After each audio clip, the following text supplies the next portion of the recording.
deadly riots over the government's plan to avoid defaulting on its loans. Is that the unemployment keeps rising, and it has to keep rising just because we have an excess supply of goods, which is this is all borrowed money that our and that debt is owned by banks in other countries. Spilling over wires.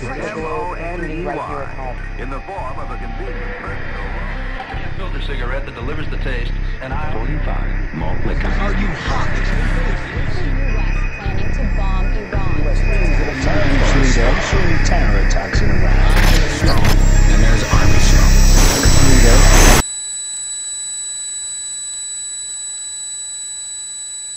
Modern psychology has a word that is probably used more than any other word in psychology. It is the word maladjusted. Maladjusted. I would like to say to you today that there are some things in our society and some things in our world for which I'm proud to be maladjusted. And I call upon all men of goodwill to be maladjusted to these things until the good society is realized.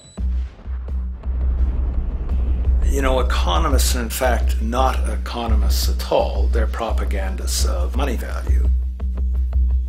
This system is more wasteful than all the other existing systems in the history of the planet. So you're really dealing with not an economic system, but I would go so far as to say an anti-economic system. The problem we have is essentially the financial money sequence system. It's a system disorder, and the system disorder seems to be fatal. There is no profit under the current paradigm in saving lives, putting balance on this planet, having justice and peace or anything else. Disease supports medicine. It supports doctors and hospitals. But if you really were able to eliminate most diseases, you would eliminate professions as well. You have to create problems to create profit.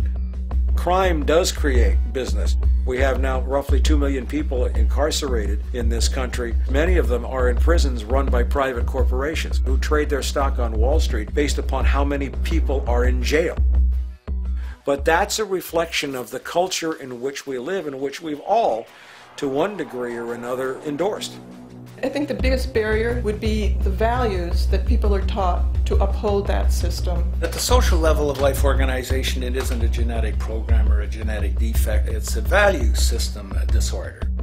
What you have to understand is that the intellectual culture of a society actually reflects the power interests in that society, the dominant perspective.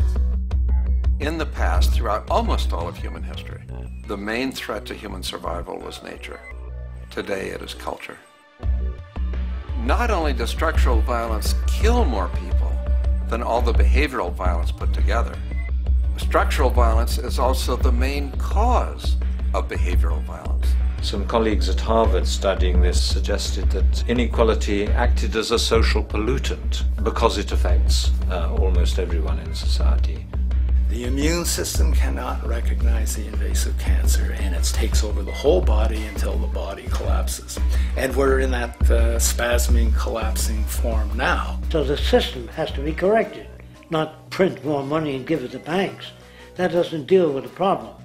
Every level of life organization and life system is in a state of crisis and challenge and decay or collapse. The problems that we have today will continue to go on. This will never go away within a monetary system. It's clear that we're on the verge of a great transition in human life. That what we face now is this fundamental change of the life we've known over the last century.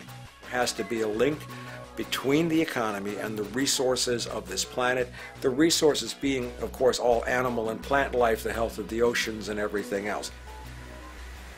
This is a monetary paradigm that will not let go until it's killed the last human being.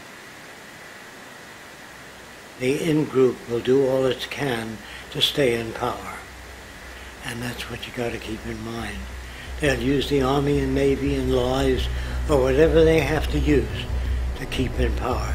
They're not about to give it up because they don't know of any other system that will perpetuate their kind.